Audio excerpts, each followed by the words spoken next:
السلام عليكم ورحمة الله وبركاته. أعوذ بالله من الشيطان الرجيم. بسم الله الرحمن الرحيم.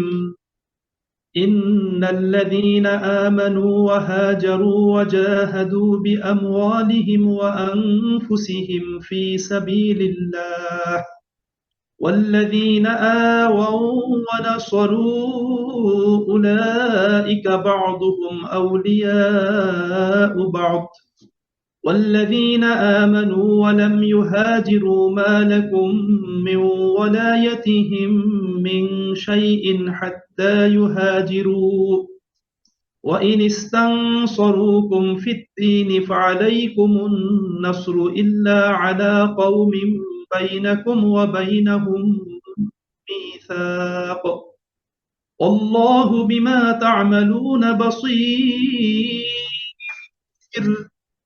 والذين كفروا بعضهم أولياء بعض إلا تفعلوه تكن فتنة في الأرض وفساد كبير والذين آمنوا وهاجروا وجاهدوا في سبيل الله والذين آووا ونصروا أولئك هم المؤمنون حقا لهم مغفرة ورزق كريم والذين آمنوا من بعد وهاجروا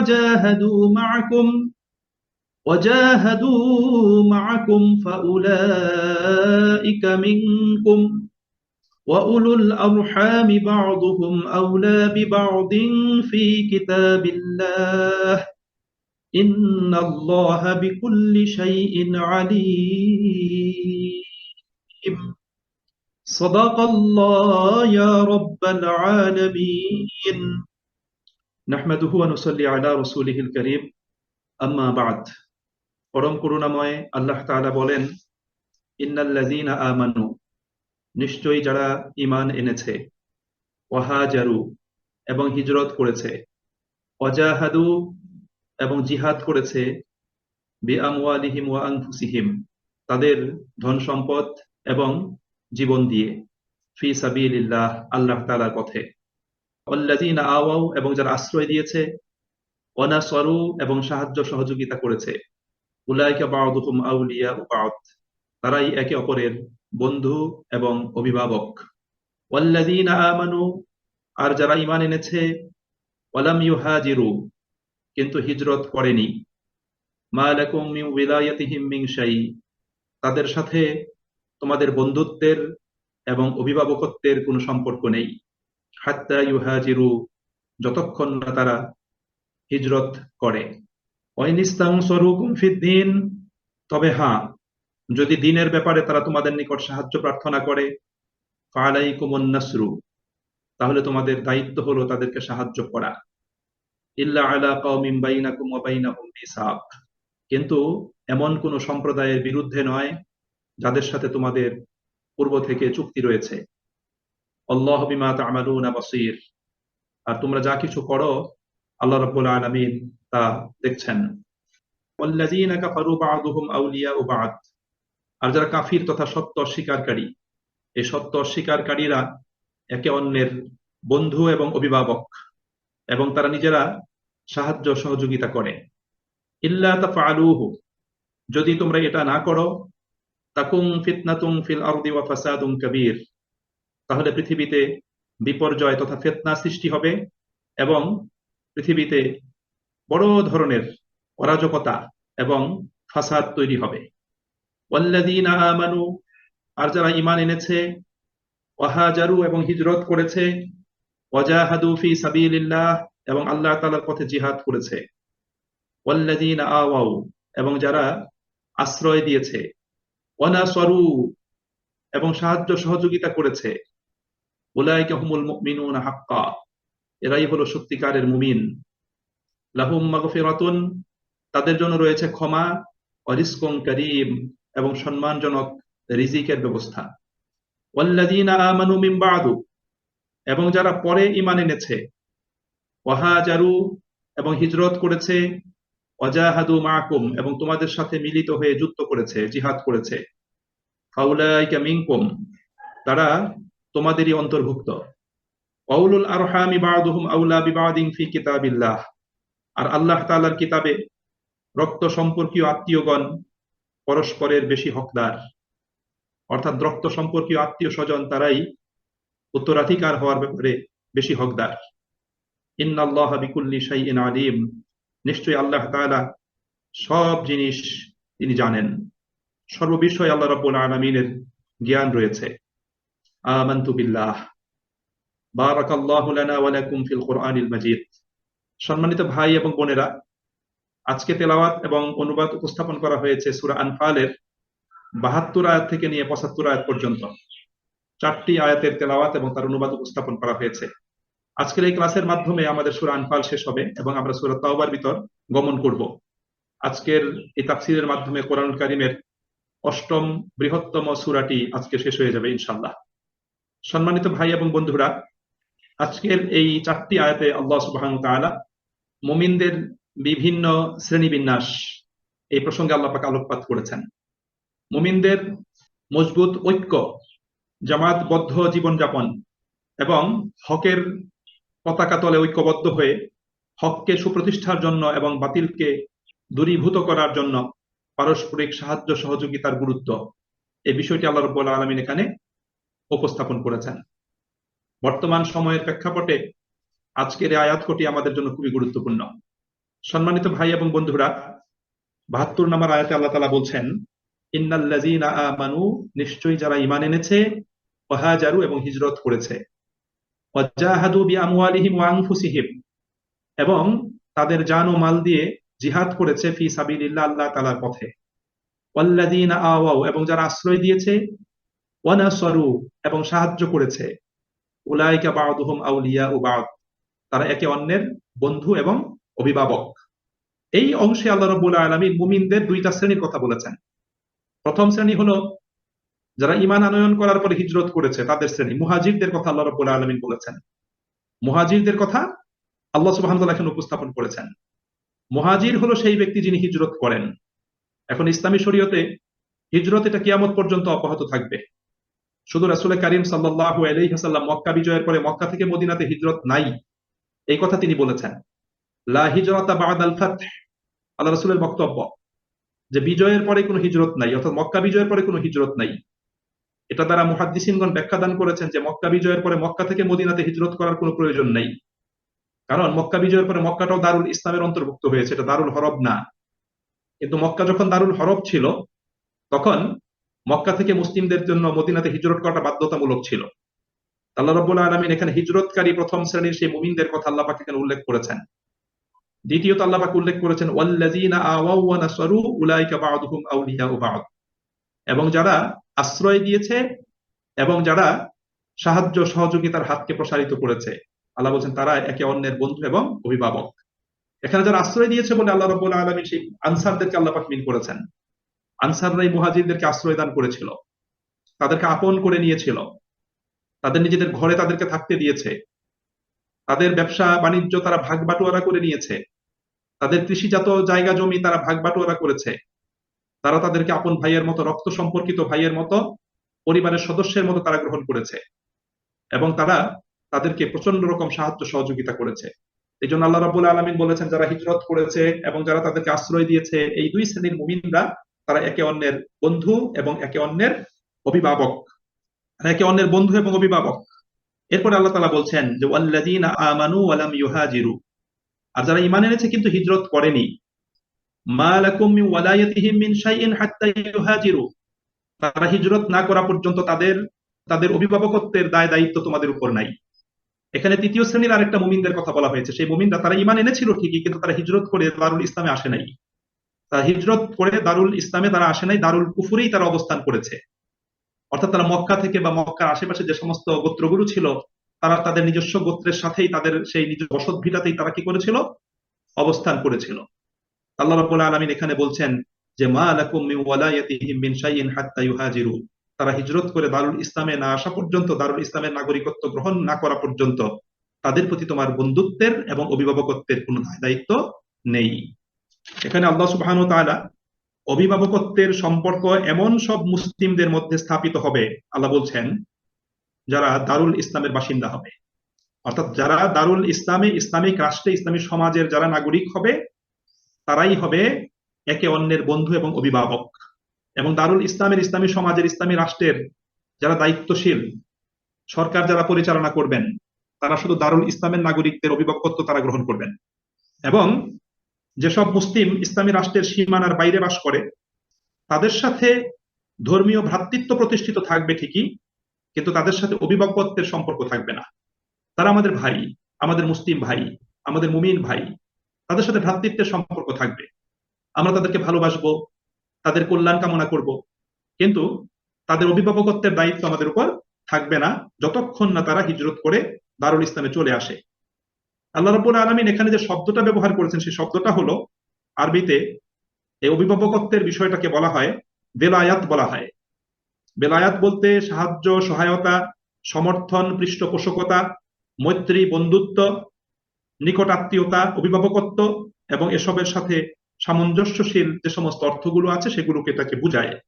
এই আয়াতে আল্লাহ রাব্বুল আলামিন পূর্বাপর আলোচনায় সুস্পষ্টভাবে যে জিনিসটা এখানে আল্লাহ পাক বলেছেন, তা হলো একটি রাষ্ট্রের তার নাগরিকদের সাথে, নাগরিকদের নিজেদের রাষ্ট্রের সাথে এবং নাগরিকদের নিজেদের মধ্যে যে একটা সম্পর্ক, সেই বিষয়টা আল্লাহ পাক তুলে ধরেছেন।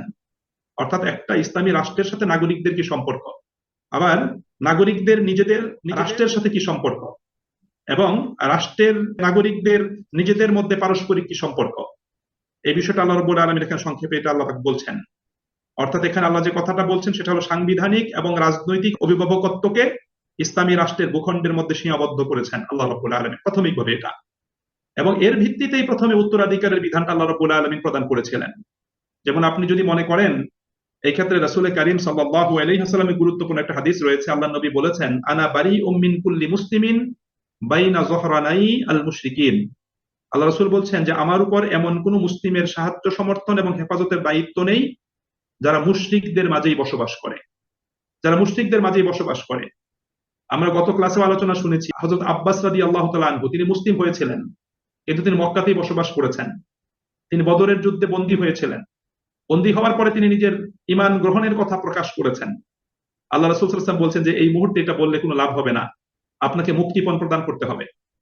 এবং শুধু আপনার নিজের মুক্তিপণ দিলেই হবে না, আপনার দুই ভাতিজার মুক্তিপণও আপনাকে পরিশোধ করতে হবে। কারণ যেহেতু সে মুশরিক সমাজে, সেই সমাজের নাগরিক ছিল, যার কারণে নবী করিম সাল্লাল্লাহু আলাইহি ওয়াসাল্লাম তার অভিভাবকত্বের দায়িত্ব তিনি গ্রহণ করেন নাই। আরেকটা উদাহরণ আছে, যে আপনাদের মনে আছে যে হুদাইবিয়ার সন্ধি যখন সম্পাদিত হচ্ছিল, তখন কিন্তু দুজন সাহাবী, একজন আবু জান্দাল রাদিয়াল্লাহু তাআলা আনহু, তার হাতে পায়ে বেড়ি এবং শিকল ছিল। কাফিররা তাকে বন্দী করে তার উপর নির্যাতন চালাচ্ছিল। তিনি তার বন্দিত্ব অবস্থা থেকে পালিয়ে তিনি হুদাইবিয়া পর্যন্ত চলে এসেছিলেন। এবং চলে আসার পরে রাসূল কারীম সাল্লাল্লাহু আলাইহি ওয়াসাল্লামের কাছে আবেদন জানিয়েছিলেন, ইয়া রাসূলুল্লাহ সাল্লাল্লাহু আলাইহি ওয়াসাল্লাম, আপনি আমাকে সাহায্য করুন, আপনি আমাকে এই নির্যাতনের হাত থেকে আপনি আমাকে মুক্ত করুন। কিন্তু আবু জান্দালের পিতা সুহাইল, যে কাফিরদের পক্ষ থেকে প্রতিনিধিত্ব করছিল, সে তাৎক্ষণিক রাসূল কারীম সাল্লাল্লাহু আলাইহি ওয়াসাল্লামকে বললেন যে চুক্তির শর্তগুলো মেনে চলার এটাই হলো উপযুক্ত সময়, এখনই তোমাকে চুক্তির শর্তগুলো মেনে চলতে হবে। কারণ চুক্তি তখনও কিন্তু স্বাক্ষর হয় নাই, চুক্তির শুধু আলোচনা হচ্ছে, শর্তগুলো লিপিবদ্ধ করা হচ্ছে। কারণ সেই শর্তগুলোর ভিতর একটা শর্ত ছিল যে মক্কা থেকে কোনো লোক যদি মদিনাতে চলে আসে, তাহলে তাকে ফেরত দিতে হবে। মদিনার কোনো লোক মক্কাতে গেলে তাকে ফেরত দিতে হবে না। আবু জান্দাল যেহেতু মক্কা থেকে পালিয়ে রাসূলের কাছে এসেছেন, এজন্য সুহাইল বলেছিল যে তোমাকে এখনই প্রমাণ দিতে হবে যে তুমি সন্ধির শর্তগুলো মেনে চলছো। আল্লাহ নবী সাল্লাল্লাহু আলাইহি ওয়াসাল্লাম আবু জান্দালের অভিভাবকত্ব তিনি গ্রহণ করেন নাই, তিনি তাকে আশ্রয় দেন নাই, তিনি তাকে তাদের হাতেই সোপর্দ করেছেন, তাদের হাতে ছেড়ে দিয়েছেন। এবং নবী করিম সাল্লাল্লাহু আলাইহি ওয়াসাল্লাম আবু জান্দালকে বলেছেন, সবর করো, ধৈর্য ধারণ করো, আল্লাহ চাহে তো অতি সত্বর তিনি তোমাদের জন্য একটা পথ করে দিবেন। এটাই করেছিলেন রাসূল করিম সাল্লাল্লাহু আলাইহি ওয়াসাল্লাম। সুতরাং এখানে ইসলামী রাষ্ট্রের সরকার শুধু তার রাষ্ট্রের যারা নাগরিক, তাদের প্রতি তিনি বন্ধুত্বের এবং অভিভাবকত্বের দায়িত্ব তিনি পালন করবেন। আর যে সমস্ত মুসলিম ঈমান আনয়ন করেছে কিন্তু তারা দারুল কুফরকেই তারা বসবাসের জন্য বেছে নিয়েছে, তাদের প্রতি ইসলামী রাষ্ট্রের অভিভাবকত্বের, বন্ধুত্বের কোনো দায় দায়িত্ব এবং সম্পর্ক নেই। এটাই সুস্পষ্ট কথা। কিন্তু আল্লাহ রাব্বুল আলামিন বলছেন যে যদি তারা দ্বীনের ব্যাপারে তোমাদের কাছে সাহায্য প্রার্থনা করে, আল্লাহ পাকের কথা, ওয়াইন ইস্তানসারুকুম ফিদ্দীন ফাআলাইকুমুন নাসরু, যদি তারা দ্বীনের ব্যাপারে তোমাদের কাছে সাহায্য প্রার্থনা করে, সহযোগিতা যদি চায়, তাহলে তোমাদের কর্তব্য হলো তাদেরকে সাহায্য সহযোগিতা করা। কিন্তু এই ক্ষেত্রে আল্লাহ রাব্বুল আলামিন একটা শর্ত আরোপ করেছেন। শর্তটা হলো ইল্লা আলা কওমিন বাইনাকুম ওয়া বাইনাহুম মিসাক, তবে সেই সম্প্রদায়ের বিরুদ্ধে সাহায্য করা যাবে না যে সম্প্রদায়ের সাথে তোমরা চুক্তিবদ্ধ হয়েছ। যেই সম্প্রদায়ের সাথে তোমরা চুক্তিবদ্ধ হয়েছ, তোমরা কিন্তু সেই সম্প্রদায়ের বিরুদ্ধে সেই অমুসলিম রাষ্ট্রের মুসলিম নাগরিকদেরকে তোমরা কিন্তু সাহায্য সহযোগিতা করতে পারবে না। এই ক্ষেত্রে আল্লাহ রাব্বুল আলামিন চুক্তি, ওয়াদা, অঙ্গীকার, এটাকে পালন করার গুরুত্ব আল্লাহ রাব্বুল আলামিন আরোপ করেছেন। আল্লাহ রাব্বুল আলামিন কোরআনুল কারীমের অনেকগুলো আয়াতে ওয়াদা, অঙ্গীকার, প্রতিশ্রুতি প্রসঙ্গে আল্লাহ পাক আলোচনা করেছেন, চুক্তি প্রসঙ্গে আল্লাহ পাক আলোচনা করেছেন। সুতরাং চুক্তির মর্যাদাকে রক্ষা করতে হবে, চুক্তিকে বহাল রাখতে হবে, চুক্তি কখনোই লঙ্ঘন করা যাবে না। তবে একটা মুসলিম রাষ্ট্র নন মুসলিম রাষ্ট্রের সাথে যদি কোনো চুক্তিতে আবদ্ধ হয়, তাকে অবশ্যই খেয়াল করতে হবে যে এই চুক্তির মাধ্যমে আমার দ্বীনের, আমার ইসলামের, আমার নবীর, আমার রাসূলের এবং বৃহত্তর মুসলিম উম্মার কোনো ক্ষতি হয় কিনা, সেটা তাকে দেখতে হবে। এই জন্য নতজানু কোনো চুক্তি কোনো নন মুসলিম রাষ্ট্র এবং সরকারের সাথে মুসলিম রাষ্ট্রের করা, এটা কোনো অবস্থাতেই উচিত নয়। যে বৃহত্তর মুসলিম উম্মার ক্ষতি হবে, আল্লাহ পাকের দ্বীনের ক্ষতি হবে, মুসলিমরা ঈমান এবং আকীদাগত দিক থেকে, আমলের দিক থেকে তারা পিছিয়ে পড়বে, তারা ক্ষতিগ্রস্ত হবে। এই ধরনের কোনো চুক্তি নন মুসলিম সরকার এবং রাষ্ট্রের সাথে করা কোনো অবস্থাতেই কাম্য নয়। হ্যাঁ, বৈষয়িক কোনো বিষয়ে, ব্যবসা বাণিজ্যিক বা অন্যান্য কোনো বিষয়ে যদি চুক্তি করা হয়, তাহলে সেই চুক্তি তাদেরকে রক্ষা করতে হবে। অথবা অনাক্রমণ কোনো চুক্তি যদি করা হয়, যে শান্তির চুক্তি, অনাক্রমণ চুক্তি, এটাও কি করতে হবে? রক্ষা করতে হবে। এই জন্য এই বিষয়টা আল্লাহ রাব্বুল আলামিন এখানে তিনি কি করেছেন? আল্লাহ রাব্বুল আলামিন এখানে এই বিষয়টা আল্লাহ পাক উল্লেখ করে দিয়েছেন। অর্থাৎ ইসলামী রাষ্ট্রের সরকার কোনো অমুসলিম সরকারের সাথে যে চুক্তি স্থাপন করে, তা শুধুমাত্র দুটো সরকারের মধ্যকার সম্পর্ক নয়, আল্লাহ রাব্বুল আলামিন বলছেন, বরং দুটো জাতির সম্পর্ক এর মাঝখানে জড়িত আছে। এবং মুসলিম সরকারের সাথে সাথে মুসলিম জাতি ও তার সদস্যরাও এই চুক্তি রক্ষার নৈতিক দায়িত্বের অন্তর্ভুক্ত তাদের তাদের হয়ে যাবে। এটা তাদেরকে পালন করতে হবে, এটা অত্যন্ত জরুরি। এই বিষয়টা আল্লাহ রাব্বুল আলামিন এখানে উল্লেখ করেছেন। এখানে আল্লাহ সুবহানাহু ওয়া তাআলা আরেকটা কথা বলতে চান। সে কথাটা হলো যে অমুসলিম রাষ্ট্রে বসবাসকারীরা আমাদের ভাই, তারা আমাদের মুসলিম ভাই, তাদের সাথে ভ্রাতৃত্বের সম্পর্ক থাকবে, এটা কিন্তু আমাদের মনে রাখতে হবে। তাদের দুঃখ দুর্দশা, তারা যদি নিপীড়নের মাঝখানে থাকে, তাহলে নিয়মতান্ত্রিক পন্থায় তাদের দুঃখ দুর্দশা এবং তাদের সেই নিপীড়ন থেকে তাদেরকে মুক্ত করার জন্য যথাসম্ভব চেষ্টা করতে হবে। এটা আমাদের জন্য অত্যন্ত জরুরি। এবং অ্যাক্টিভলি সেখানে প্রয়োজনে কূটনৈতিক যে তৎপরতা, সেটাকে অবশ্যই বৃদ্ধি করতে হবে এবং নৈতিকভাবে সেই মুসলিমদের পক্ষ অবলম্বন করতে হবে। এটা হলো আল্লাহ রাব্বুল আলামিনের পক্ষ থেকে এই বিধানটা আল্লাহ রাব্বুল আলামিন তিনি আমাদেরকে এখানে প্রদান করেছেন। এবং আল্লাহ তাআলা লাস্টে বলছেন যে আল্লাহু বিমা তা'মালুনা বাসীর, তোমরা যা কিছু করো সে বিষয়ে আল্লাহ রাব্বুল আলামিন তিনি দ্রষ্টা, তিনি আল্লাহ পাক সেগুলো দেখছেন। তোমাদের কৃতকর্ম আল্লাহ রাব্বুল আলামিন তিনি দেখছেন, তিনি এটা অবলোকন করছেন।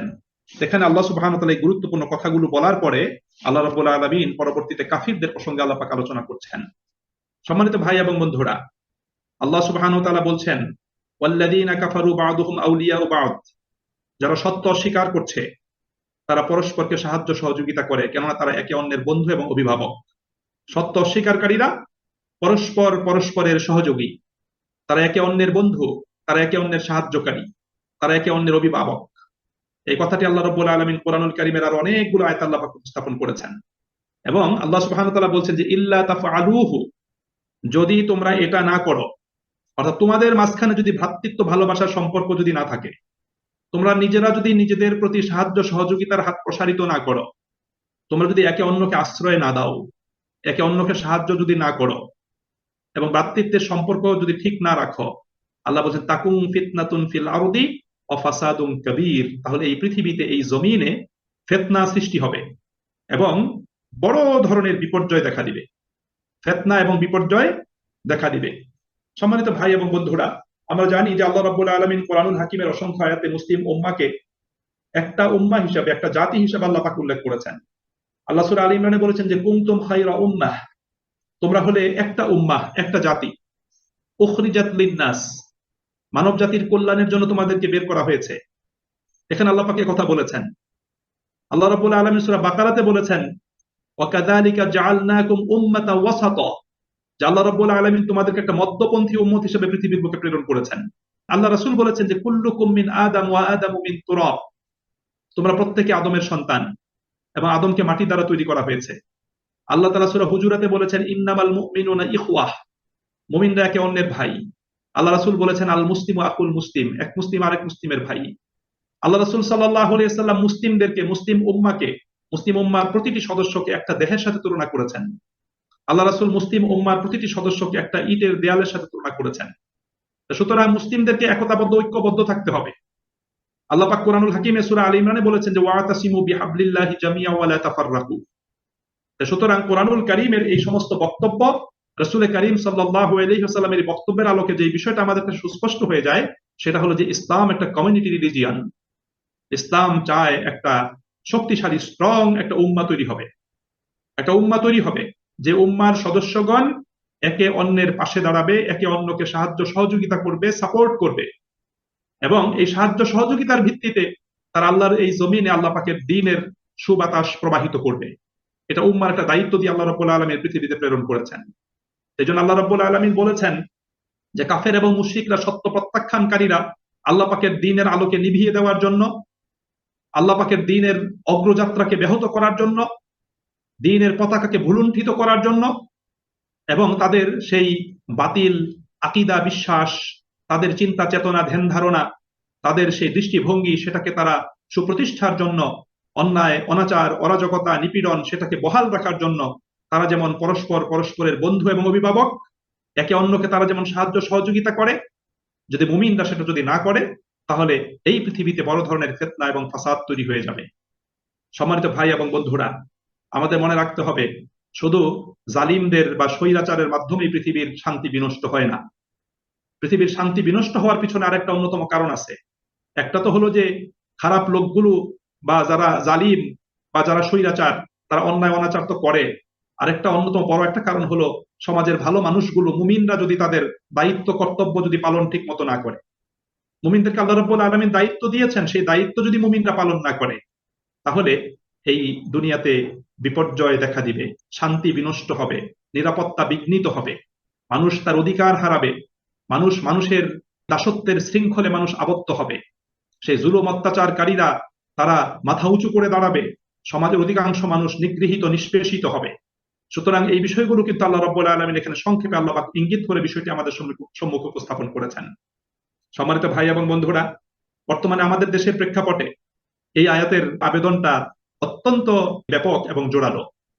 আজকে এই বর্তমান প্রেক্ষাপটে, এই অবস্থাতে আমরা যারা আল্লাহ পাকের দ্বীনকে চাই, আমরা যারা আল্লাহ পাকের দ্বীন অনুযায়ী জীবন পরিচালনা করতে চাই, আমরা যারা স্বপ্ন দেখি একটা সুন্দর আদর্শ ইসলামী সমাজের, আমরা যারা স্বপ্ন দেখি একটা জুলুম অত্যাচার মুক্ত একটা সমাজের, আমরা যারা দেখতে চাই যে মানুষ তার জীবনের নিরাপত্তা নিয়ে, তার ইজ্জত আবরুর নিরাপত্তা নিয়ে, তার মাল সম্পদের নিরাপত্তা নিয়ে সে যাতে পৃথিবীতে শান্তির সাথে বসবাস করতে পারে, এরকম একটা সমাজ আমরা চাই।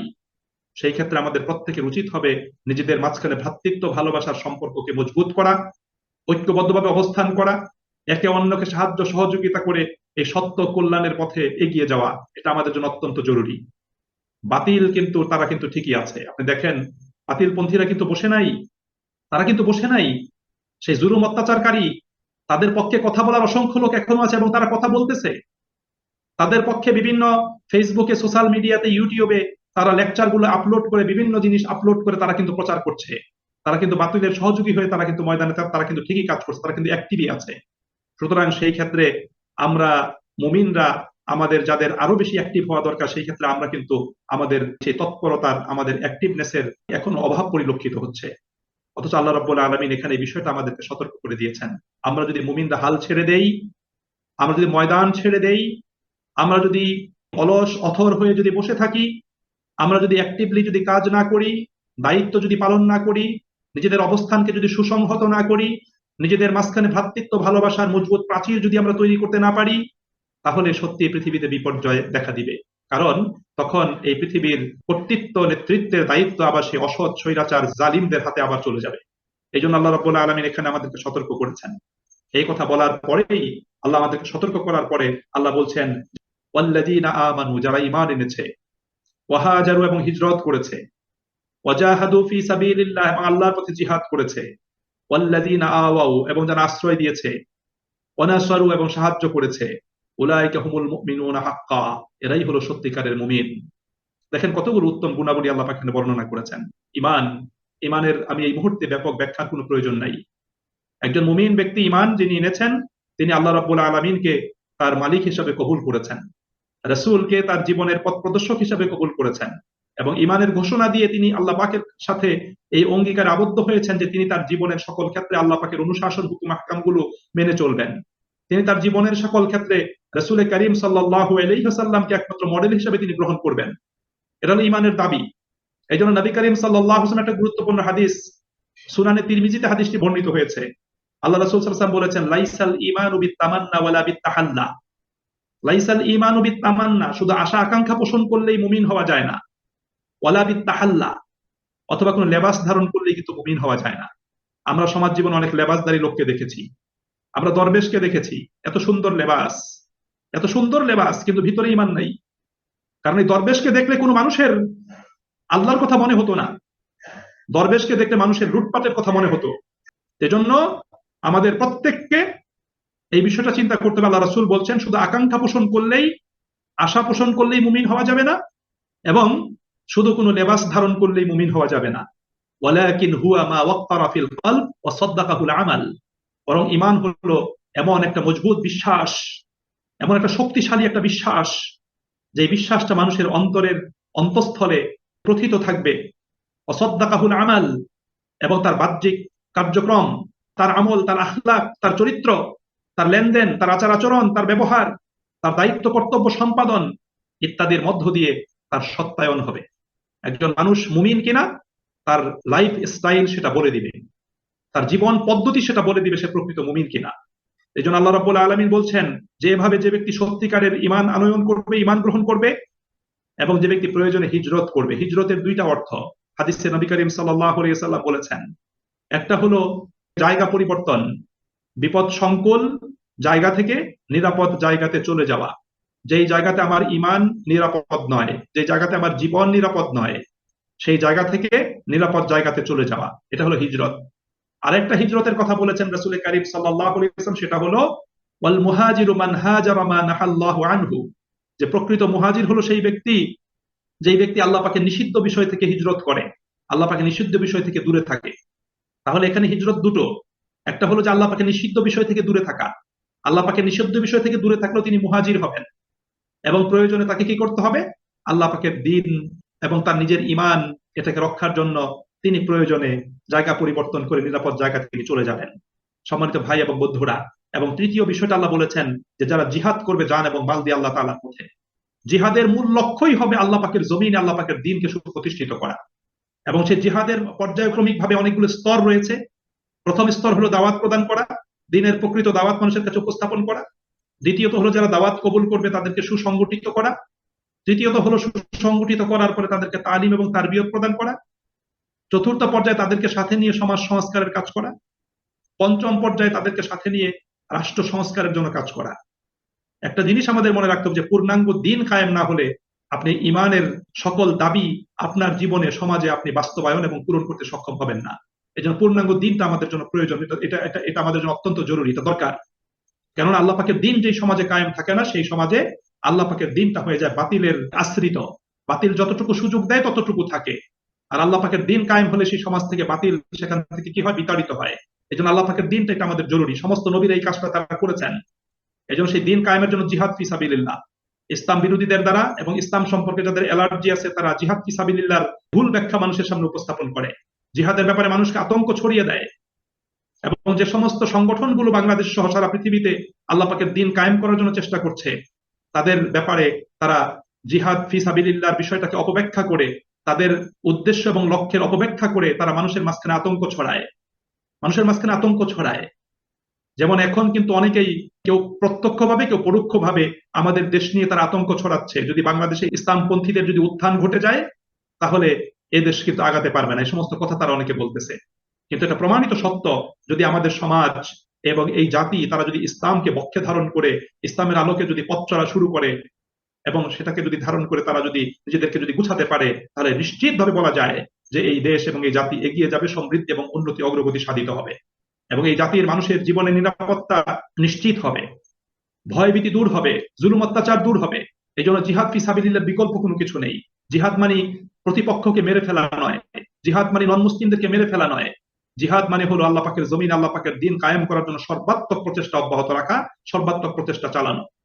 একটা মুসলিম রাষ্ট্রে, মুসলিম সমাজে নন মুসলিমদের অধিকার আছে তাদের সেখানে সম্মান এবং ইজ্জত নিয়ে বসবাস করা, এবং তাদের নিজস্ব ধর্ম পালনেরও সুযোগ সুবিধা সেখানে আছে, তাদের ধর্ম পালনের অধিকার সেখানে আছে। সুতরাং অপব্যাখ্যার কোনো সুযোগ নাই। এই জন্য দিনকে বুঝতে হবে, দিনকে বুঝে দিনের সঠিক ব্যাখ্যাটা জেনে তার আলোকেই কিন্তু আমাদের পথ চলতে হবে। এরপরে আল্লাহ রাব্বুল আলামিন বলছেন জিহাদ ফি সাবিলিল্লাহ করতে হবে। জিহাদ ফি সাবিলিল্লাহ করতে হলে অনেকের উপর নানা ধরনের বিপদ আপদ, দুঃখ কষ্ট, মুসিবত নেমে আসবে। সেই ক্ষেত্রে তাদেরকে আশ্রয় প্রদানের প্রয়োজন দেখা দিতে পারে, তাদেরকে আশ্রয় দিতে হবে এবং তাদেরকে সাহায্য সহযোগিতা করতে হবে।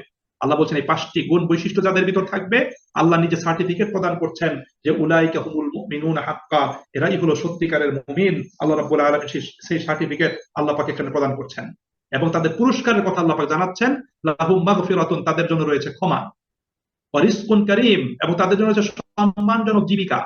আল্লাহ পাক তাদের জন্য সম্মানজনক জীবিকার ব্যবস্থা করবেন, এবং আল্লাহ রাব্বুল আলামিন তাদেরকে ক্ষমা করে দিবেন। এটা দুনিয়াতেও হবে, এটা আখিরাতেও হবে। এরপরে আল্লাহ তাআলা বলছেন যে ওয়াল্লাযীনা আমানু মিন বা'দু, এবং এর পরে যারা ঈমান আনবে, অর্থাৎ পরবর্তী সময়ের মুমিন যারা ঈমান আনবে, এটা মুমিনদের আরেকটা শ্রেণী। এই বিধান যখন নাজিল হয় তখন তারা এখানে ছিল না, এরা পরবর্তীতে আসবে, তাদের প্রসঙ্গটা আল্লাহ পাক বলছেন। এবং পরবর্তীতে যারা ঈমান আনয়ন করবে বা ঈমান এনেছে, ওয়াহাজারু, এবং হিজরত করেছে, ওয়াজাহাদু মাআকুম, তোমাদের সাথে জিহাদও করেছে, ফাউলাইকা মিনকুম, আল্লাহ রাব্বুল আলামিন বলেন যে তারা তোমাদেরই অন্তর্ভুক্ত। তাদেরকে ভিন্ন চোখে দেখার কোনো অবকাশ নাই, তারা তোমাদেরই ভাই, তোমাদেরই বন্ধু, এবং তাদের অভিভাবকত্বের দায়িত্ব তোমাদের। এরপর আল্লাহ বলছেন ওয়াউলুল আরহামি বা'দুহুম আউলা বিবাদিন ফি কিতাবিল্লাহ, কিন্তু উত্তরাধিকার, সহায় সম্পদের বন্টন, উত্তরাধিকার, এটার ব্যাপারে নিকট আত্মীয় স্বজনের যে সম্পর্কের বিষয়টাই হলো অগ্রগণ্য, সেটাকে প্রাধান্য দিতে হবে। সম্মানিত ভাই এবং বন্ধুরা, উত্তরাধিকারের যে নীতিমালা, যে আইন, সেটা নাজিল হওয়ার পূর্বে এই মুমিনরা তাদের ঈমান, হিজরত, আশ্রয় দান, সাহায্য সহযোগিতা, এর ভিত্তিতে কিন্তু তাদের মাঝখানে সম্পদ বন্টনের একটা বিষয় কিন্তু প্রাথমিকভাবে এটা আল্লাহ রাব্বুল আলামিনের পক্ষ থেকে নির্দেশ ছিল। সাহাবীরা সেটা করেছেন। এক মুমিন, এক মুসলিম আরেক মুসলিমের তারা কি হতেন? উত্তরাধিকার হতেন, বিশেষ করে মুসলিম রাষ্ট্রের মুসলিম নাগরিকদের মাঝখানে এটা তারা হতেন। এই বিষয়টাকে আল্লাহ রাব্বুল আলামিন পরবর্তীতে কি করছেন, এটা উত্তরাধিকারের আইন নাজিল করে আল্লাহ রাব্বুল আলামিন পূর্বের এই বিষয়টাকে আল্লাহ পাক কি করেছেন, এটাকে রহিত করে দিয়েছেন। এই জন্য আল্লাহ রাব্বুল আলামিন এই ক্ষেত্রে সূরা আহজাব 33 নম্বর সূরা এর 6 নম্বর আয়াতে আল্লাহ রাব্বুল আলামিন বলেছেন, আন-নাবিয়্যু আউলা বিল মুমিনিনা মিন আনফুসিহিম, যে এই নবী মুহাম্মদ সাল্লাল্লাহু আলাইহি ওয়াসাল্লাম মুমিনদের কাছে তাদের নিজেদের জীবনের চেয়েও ঘনিষ্ঠতর।